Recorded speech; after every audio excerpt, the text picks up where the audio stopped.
This is Eagle Owl, and today we're going to talk about Kellen Moore. Is he playing possum? Also, why LeSean McCoy is crashing out on Jalen Hurts like this?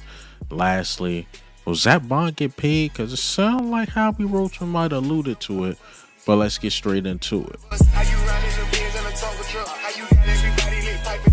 Before we get into the topics or any Eagles related news, we got to shout out Bet US. Shout out to Bet US. Use promo code U2 150. You get 150% boost on your first deposit. On your next two, you get 125%. You get that up to $2,000. And shout out to Bet US, man, for sponsoring this video.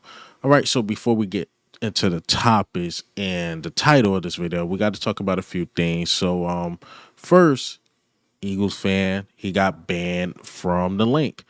It was some video. You guys probably seen it. I won't play it here. And shout out to the guy because I actually know the Green Bay Packers fan. We did a live stream together on Roundtable Talk.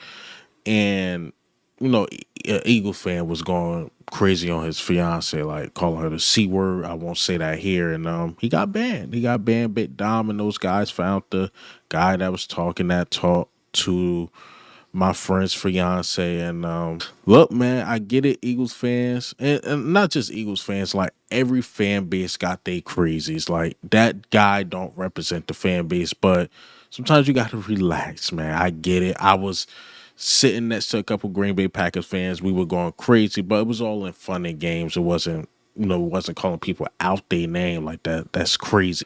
Man, you get what you deserve. You went too crazy. I don't know what happened before the video. I know it's a lot of debate about that. We don't know, but what I seen was a woman, the guy's fiance, being called the C word, and it's unfortunate, man. It's an unfortunate situation.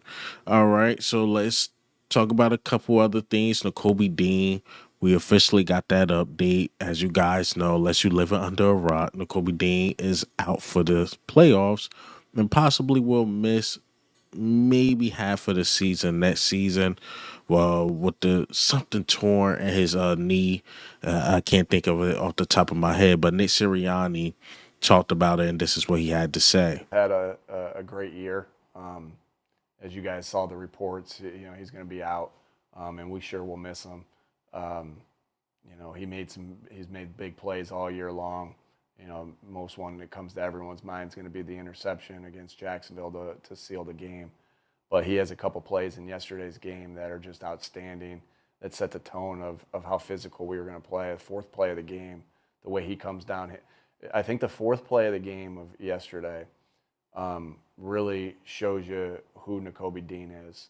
He identifies the play lightning fast, and that's because of how much time he spends working on this game. He loves football, and how much time he spends working on this game of football and at being able to diagnose plays.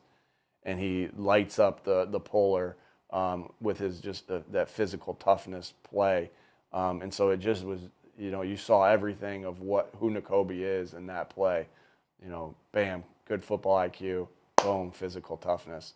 And yeah, we'll miss him. That's for sure. Got a lot of faith in the guys that in that room. But we'll for sure miss N'Kobe, and he's had just a sad situation, man. It's really sad, but shout out to N'Kobe Dean. He had one hell of a year. You start looking at, we're gonna talk about Zack Baun. He probably got to get paid. Trotter Jr. probably got to speed up his process. Do we get a linebacker? In the draft, but I really do feel bad for N'Kobe Dean because I'm for sure if it wasn't for this knee injury, we probably pay N'Kobe Dean. But now you gotta look at the business side. It's like, dang, he probably lost millions and millions of dollars due to this. Because remember, he came out the draft. A lot of people like, oh, he got an injury history, whatever. He didn't really play his rookie year. Then when he got the opportunity to play, let's be honest, it was disappointing. And then he had the foot injury. And this year he was healthy basically all season. We know he got a little nicked up towards the end. But you see he was in the playoff game, and now this happened. So I just feel bad for the guy. But he is a warrior for sure. Shout out to N'Kobe Dean. But never question his heart or anything like that. That dude is an absolute warrior. So AJ Brown, Jahad Dawson continues to cook the haters, right? So there was like a narrative going around like, oh, AJ Brown is frustrated, this and that. And first of all, shout out to that author, man. He was like ranked at the bottom of the bottom in book sales, and now he's number one according to Amazon. And the media did what the media do. He was reading the book. Obviously, AJ Brown statistically did have the best game, one catch for 10 yards. Just just one of those games, but it's a playoff game. There's no reason to huff and puff about it. You won, go to the next round.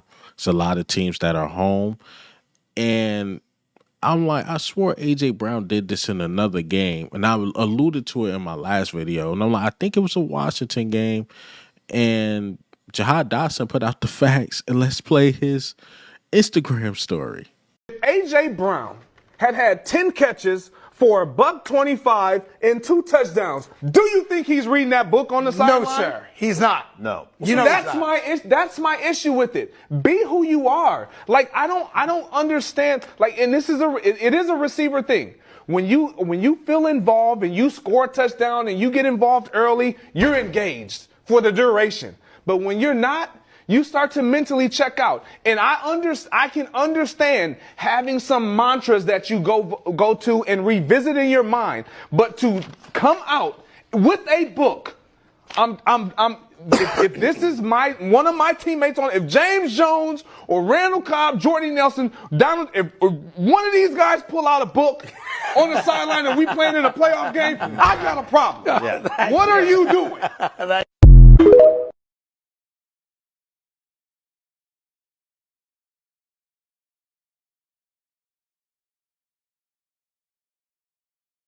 Jahad Dotson laughing at him like, bruh. And this is Jahad Dotson. Like, we know he's been getting clowned or whatever about his stats, but he took up for his teammate, and I personally love it. I do.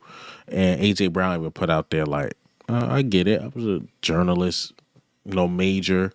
You need a story. Like, AJ Brown understands media, believe it or not. I think he's gonna be a great media guy in the future. So he know a lot of media need the story, this and that, but it's no story.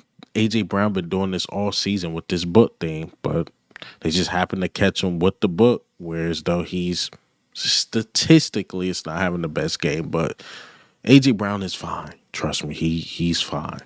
It just we need a story, right? And last but not least, yes, I'm gonna get into the topics, I promise, but I'm shooting this video again. It's like 12:15 a.m. I went to sleep multiple times watching that Rams and Vikings game. And the Rams won 27-9. We will play the Rams 3:00 p.m. Eastern Standard Time in the link. And I've seen a lot of Eagles fans scared of the Rams. I'm like, why? Why are we scared of the Rams? I'm not scared of them. Bring them on. It's going to be a showdown. I want to say we're going to beat them down, but it's going to be a showdown. It's going to be a showdown for sure. For sure. All right.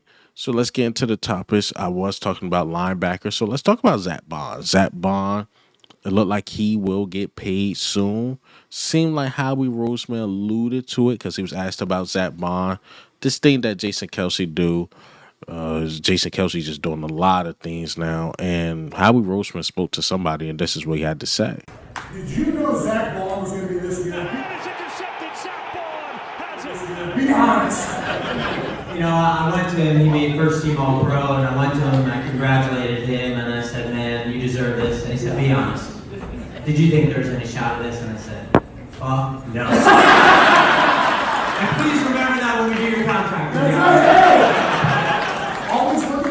Sound like he's going to get paid. It sound like Howie Roseman's getting that contract ready. To me, what it sound like right now, Howie Roseman probably offers Zack Baun a contract. His agent was probably like, nah, let's let the whole season play out. Because the more Zack Baun do, the more that price go up. Because we've seen him in the regular season. Okay, can you do it in the postseason? We've seen him in the postseason. He completely fooled Jordan Love. And I seen a lot of people. I was watching the Linked Up podcast. I realized people that watch the TV version of the game, the first like incompletion or it looked like a pick by Zack Baun.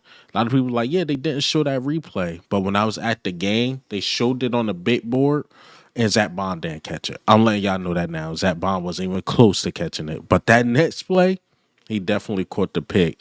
But again, man, I'm happy for Zack Baun. I'm definitely happy for him, and he's going to get paid a lot of money. Hopefully Howie Roseman could wiggle some things and find a way to pay him. Find a way to pay him at a good price. Again, his price went up, and again, it's unfortunate because it's on the back of the Kobe Dean. Because it's not like, okay, there's no Kobe Dean ready to be that number one guy if we let Zack Baun walk. But we don't have a number one guy, so his price went up for that. His price went up for being a first team All Pro, Pro Bowler. What he did in that first game against the Green Bay Packers, his price continued to go up. And I'm pretty sure he's going to have another good game against the Rams. So his price going to go up again. And if we go to the Super Bowl, his price going to go up again. It's just like, man, he's going to be expensive because he's the only linebacker we got. If you think about it, I like Trotter Jr. and those guys, but Zack Baun it's at a different level right now. So he's going to get paid a shitload of money, man. Shitload of money. But let's talk about Kellen Moore. Kellen Moore, is he playing possum? Is he purposely, you know, playing conservative, or he played conservative that first game because he didn't want to give up too much? Because I listened to Bill Belichick talk about Kellen Moore play calling, and this is what Bill Belichick had to say. I think it was interesting when you looked at the Eagles game, the Philadelphia game against Green Bay. You saw the Eagles run 3 or 4 plays offensively that were really, I would say, playoff plays. They faked the tush push, tried to launch a post down the field and hit a big play on 3rd and inches. They ran a couple of deceptive plays, quarterback runs with Hurts off of action to Barkley, knowing that the defense would be keying heavily on Barkley. At this point in the season. So I think that Detroit and Kansas City probably would be working on a couple of plays that they've probably been working on all year, but now saying, okay, here we are coming down to critical games. What plays can we maybe use that are a little bit different, a little bit of a deceptive? Maybe it's a new blitz from Aaron Glenn or Spags that they've kind of cooked up. Maybe some look that they've been given, and now they can give that same look and run some type of different pressure on it. Or maybe it's a punt rush or fake kick, something like that.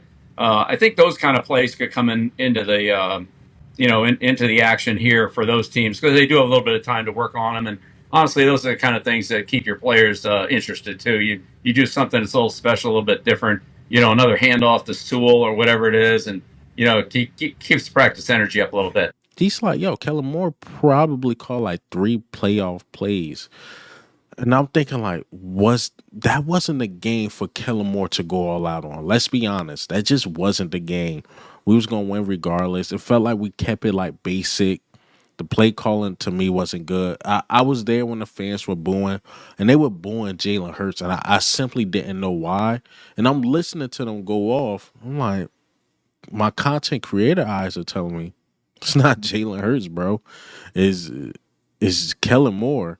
But to be fair, we got to give him another game, give him another shot because maybe he didn't really want to show his hand. And even if you go back to 2017, we won against the Atlanta Falcons. I think the score was like 15-17. It was like 13-17 or something like that. The score was really close. I'm sorry. I'm off the top of my head with that game. But I remember Nick Foles not looking good. And a lot of people thought, like, I don't know how we get past the next round, but everybody was rolling with it. Then we know Nick Foles just got hot, blew out the Vikings. He had a great game against the Patriots. We know how that story go. But the first game, it was like we was kind of warming up, and we found the way to beat the Atlanta Falcons. And it felt like that again. Like, okay, just time to figure this thing out. Our quarterback ain't playing 3 weeks. Okay, our defense is dominant. It looked like we're going to beat them. Let's not give away too much because the next game against the Rams might be tough.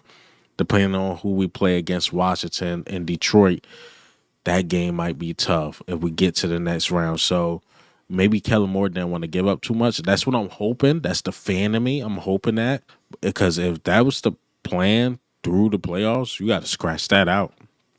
Scratch that out. Fix a couple things, because guys just wasn't open like that. So again, man, I'm hoping Bill Belichick is on to something that Kellen Moore didn't show all his cards. He gave you a little bit with the fake tush push, seen a couple good plays here and there, but there was no reason to go all out on the Packers. No reason at all. All right. So let's get into the last topic. LeSean McCoy is completely crashing out. And then let me play this clip. Jalen Carter don't want to give you everything because he don't have to because the offense is playing well. What are we talking about? If Jalen Carter had that attitude, if Darius Slay had that attitude, we don't win that game. Think about it, though. True. So we all got to do our job, but you don't? Let me ask you this. No. Let me go for a second. Because when you said it, it hit me because I used to think like that. And I used to give him, like, hey, we won the game. Why you care about? No. If them backup quarterbacks for my team, for my Eagles played, we smoked the Packers. Let me say it again. If the backup quarterbacks, because we're going to talk about rust, them dudes don't even play. Backups don't get no chance to, like, knock their rust off? Yeah. Do y'all? No. They got to go out there and play. Tanner goes out there and puts up. Come on. Not Tanner. I'll actually pick it. Both of them. I'm going to pick it next because Pickett can run too. Why? Why LeSean McCoy is crashing out like this? There's no reason to crash out like this at all. You know, LeSean McCoy, to me, sound like almost every fan. Let's be honest. A lot of fans were calling for Jalen Hurts. But if LeSean McCoy did his due diligence, he'll realize the play caller wasn't that good. Because I'm telling you, I was at that stadium. A lot of people were saying that. Like, Jalen Hurts, what is he doing? He's holding the ball too long. I'm literally watching these plays develop in front of me. And I'm like, and people are like, yo, they are getting open. I'm looking like, no, they're not.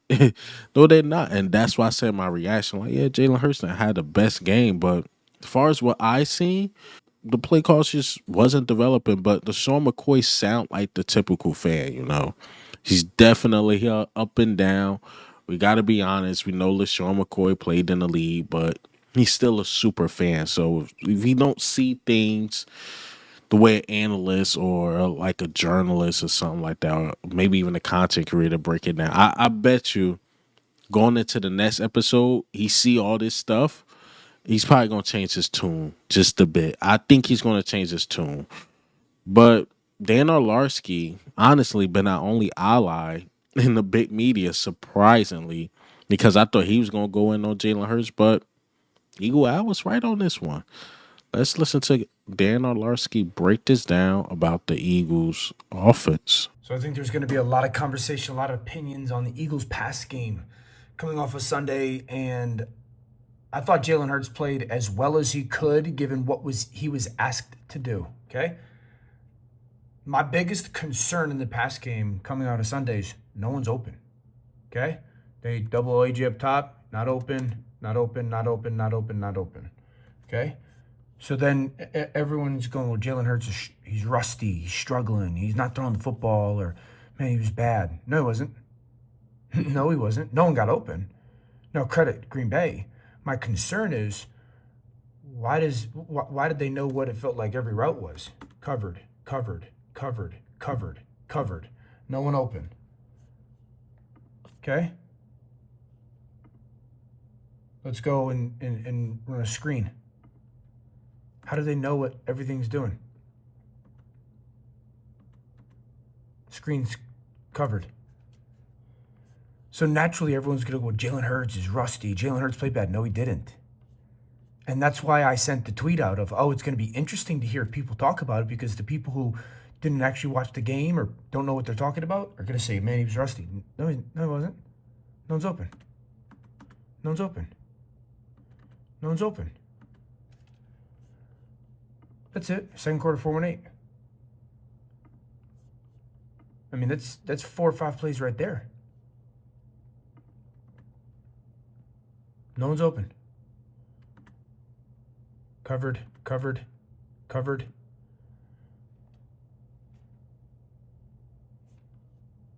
I mean, that's the big thing. And that's my concern. I that is my. How did it seem like Green Bay knew what every route was? I mean, I'm still in the second quarter. Tell me who's open. Covered.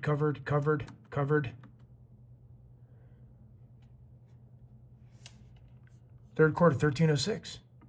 So this is not Jalen Hurts being rusty. This is not Jalen Hurts playing poor. This is not Jalen Hurts not seeing it. This is, they got covered up. Do I think it's the receiver's faults? No. But it was like Green Bay knew every route. They got covered up. Why? That's my question. Like, again, LeSean McCoy just sound like every typical fan. No, crashing out. Oh my God, Tanner McKee and Kenny Pickett with it. We seen Tanner McKee and Kenny Pickett play banged up secondary Cowboys and a Giants team that completely gave up. Those the two teams we seen them play. It was like, you know what? Those two guys are ready for the playoffs. No. We gotta relax. Gotta relax, man. Tanner McKee, future is bright. Kenny Pickett might get opportunity to start again somewhere else, but no, they wouldn't have been that good against that Green Bay Pack. Because the Green Bay Packers, as you see, and Dan Olarski like breakdown, it looked like they knew every single play we were doing. Now, could Jalen Hurts made some tight window throws? Sure, but why put the ball in harm's way when your defense is doing what they do? And you don't want to go interception for interception with Jordan Love. Don't give the Green Bay Packers any opportunity. Just play conservative. This is not the game to be super aggressive at all, to be honest. But that's all I got for you guys today. And hey, man, what do you think? How do you feel about the news today? LeSean McCoy, Zack Baun, Kellen Moore, the stuff I talked about in the beginning, the Eagles fan getting banned, all this good stuff. And again, shout out to today's sponsor, Bet US. Again, use promo code U2150. As I stated, 150% on your first deposit, next to 125% up to $2,000 boost. And this is Eagle Al. I'm out.